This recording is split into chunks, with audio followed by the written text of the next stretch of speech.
Hey there, ladies. Thanks so much for joining in and watching this video with me today.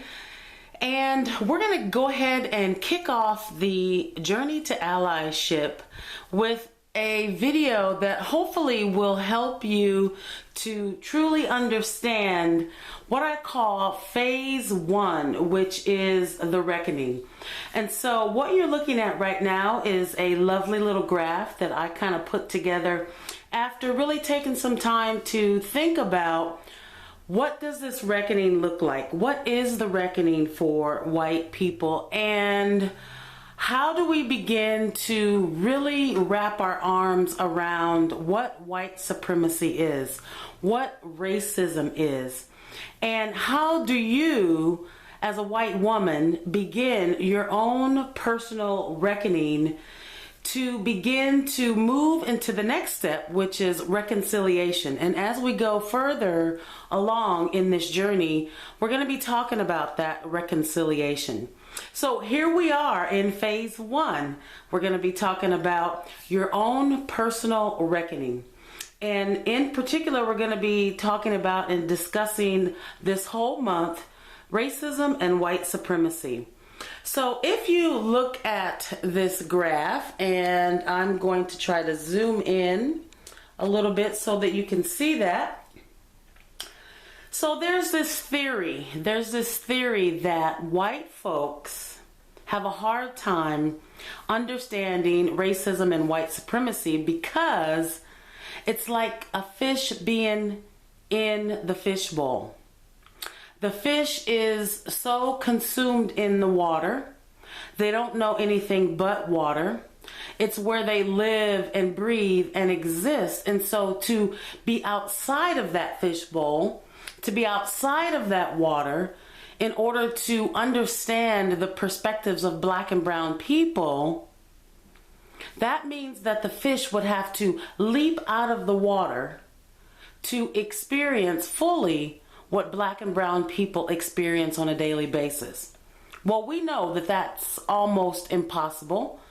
Now, that fish may be able to jump out of the water and survive for a moment, but they need that water to survive and thrive. They need that water to live, to breathe, to exist, because it's all that they know.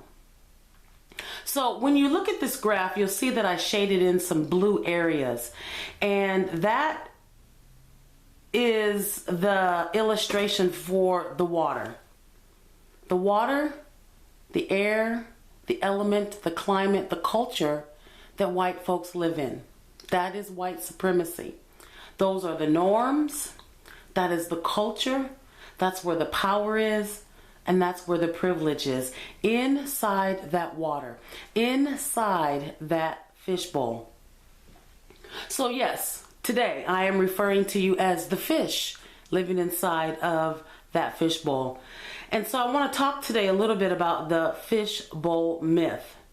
Because in some sense, I get it, and it makes sense to me that it is very difficult and it's very hard for white folks to truly understand what it's like for black and brown people, because they are a species, a being, a person, a living, breathing entity that has to be in this water.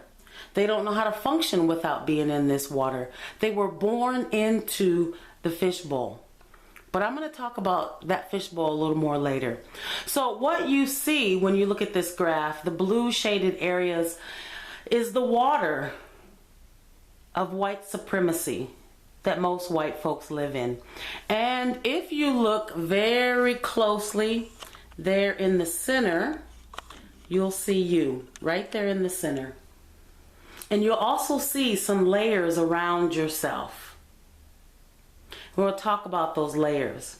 But that is you living inside the fishbowl of white supremacy.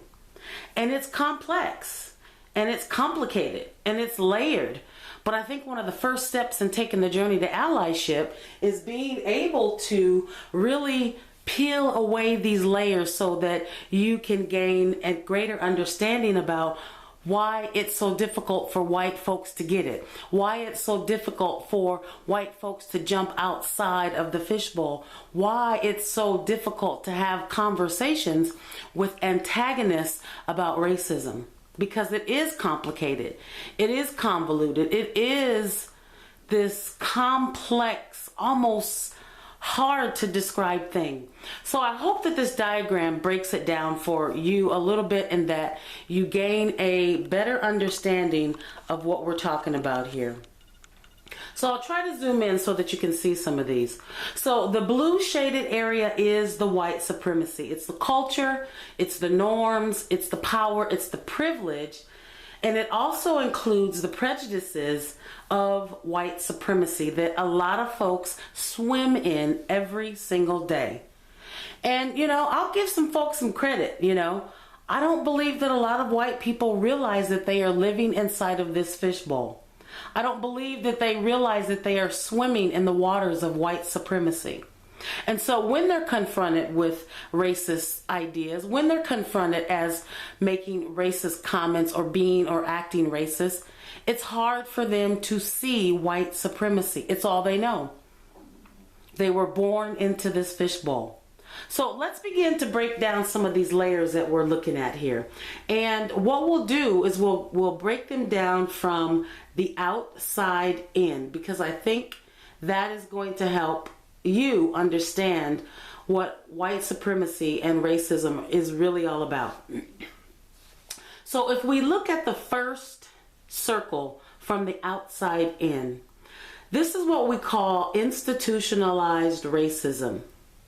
This is the legal system, the laws, the rules, the Constitution, the legislation, it's surveillance, it's the judicial system, it's procedures and policies that are put in place by white folks, and it is law enforcement.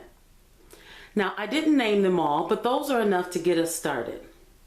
And so these are the institutions, the systems that are in place that since the beginning of American time have been created and orchestrated and formulated and crafted and designed by white folks.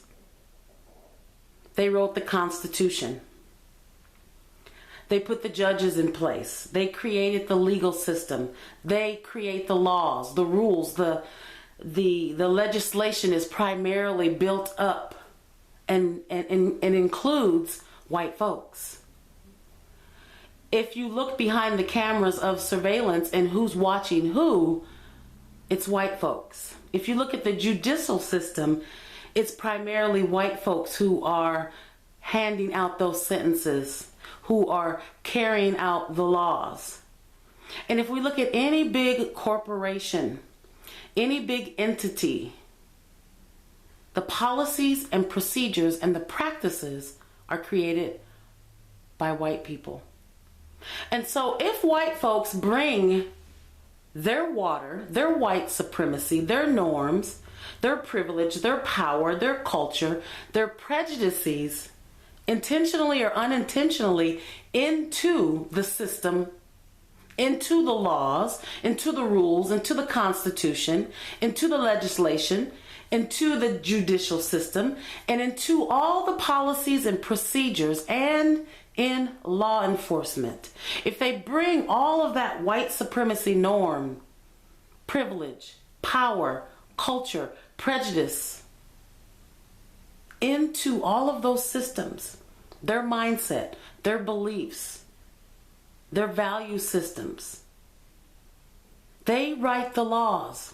They create the institutions that we all have to live with and by, based on the culture, the norms, the power, and the privilege of white supremacy.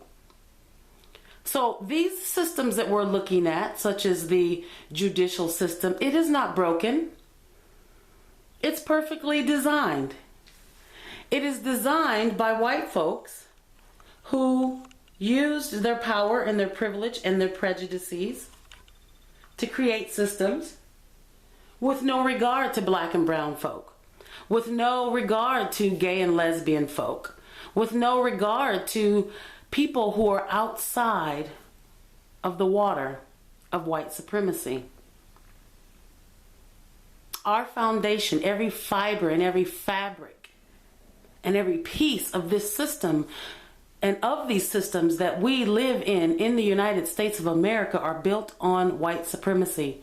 There is no way around it. There's no other way to look at it. Every single thing and entity and system and building that we access and use and have as a guide for how we navigate through this life, through this world, is built on white supremacy. That's institutionalized racism. Now, had black and brown people, let's say African American people, been the ones to create the legal system, the laws, the rules, the Constitution, the legislation, the judicial system, and crafted all of the policies and procedures, and were the predominant people in law enforcement, guess what? White folks would be experiencing racism and prejudice and discrimination. But that is not the case. From the beginning days of the founding of this country, every single thing that we're looking at here in this diagram has been created by white folks. It's not broken. It's perfectly designed and written for white people. And if you're not primarily a white male, then the system is rigged against you. Period. Now, white women have some benefits because of their whiteness, but it's really not meant for them either. So not only are white men oppressing everyone else, white men are also oppressing their own white women. Okay, so now let's take a look at the next layer. And I'm going to zoom it in close here so you can see that that next layer is structural racism. That's where that green stripe is. And so what is structural racism? So here's some categories to help you kind of define what that looks like. This is employment practices. These are financial institutions. These are healthcare institutions, the educational system, the way wages are set up, housing, and the media. These are specific structures that are in place in the United States of America that also not only bring in the institutionalized racism, but they also bring in the white supremacy, the culture, the norms, the prejudice, the power, and the privilege.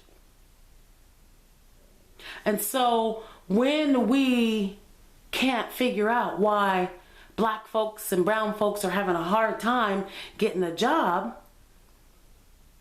when we have difficulties understanding why it's easier for white folks to get a loan than it is black and brown people, and why health care for black and brown folks is subpar and sometimes not even accessible. And we can look in the educational system and see how black boys and girls in particular are not thriving in educational systems that are built upon white supremacy, that those are spaces and places where predominantly the teachers, the counselors, the principals, the people in charge, the school board is predominantly white.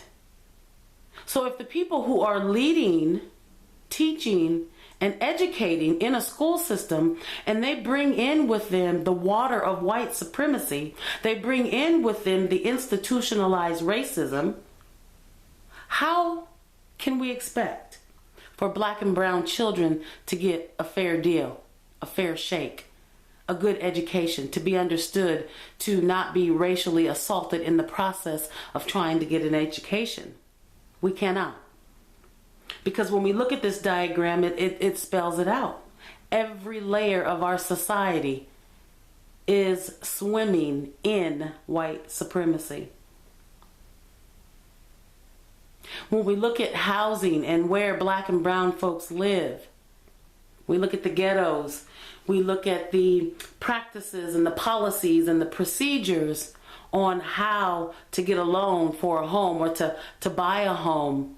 If we take one step back, and we look at the institutionalized racism, and we look at procedures and policies put in place by white folks.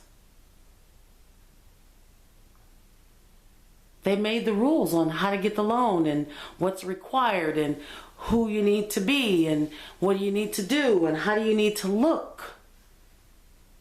It's impossible. It's almost impossible for black folks and brown folks to get a fair deal in the housing industry. When we look at the media, we know that there are disparities. We know that it took forever for black and brown folks to even just get on TV.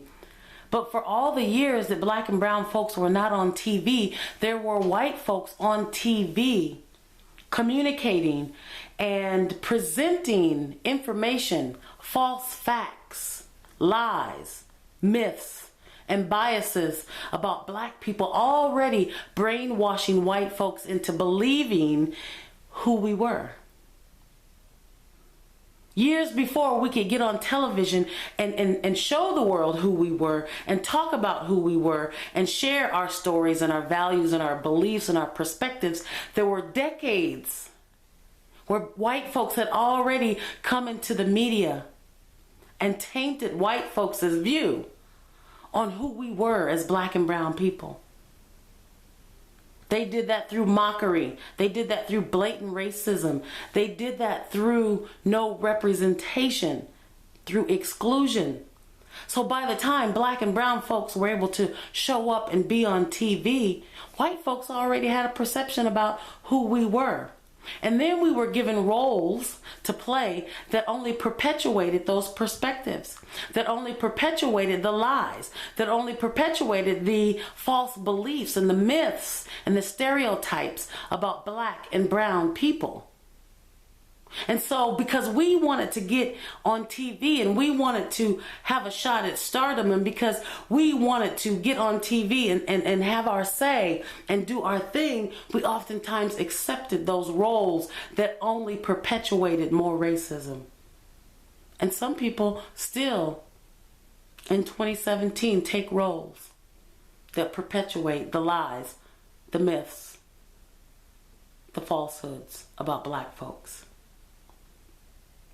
So when we're talking about structural racism, these are the systems and the structures that are in place to again dominate and control and have power over black and brown people, to dictate how they live, to choose whether they get in or they don't, to set up the rules, to tell us how the game is going to be played, and then to mystify the whole process to make us believe that none of this white supremacy stuff is happening. So let's take a look at the next layer. So I'm going to zoom in here so that you can see yourself. So now what we're talking about is this orange stripe, this orange segment of the diagram. This is personal racism. This now becomes about you. So in the first layers, we talked about the institutionalized racism and the structural racism and how you were brought up in that. How from the time you took your first breath, you too had the eyes to see. You too walked around and swam in the white supremacy water, the norms, the prejudice, the privilege, the power, the culture of white supremacy. You too went along knowingly and unknowingly with the institutionalized racism in our legal system, in our laws, in the rules, in the Constitution, the legislation, the judicial system. You too followed the policies and procedures. You too watched as black and brown folks tried to navigate life, but came up against barriers and challenges in employment, in the financial system, in healthcare, education, wages, housing. You too were a part of that institutionalized and structuralized racism. And so let's talk about how you grew up.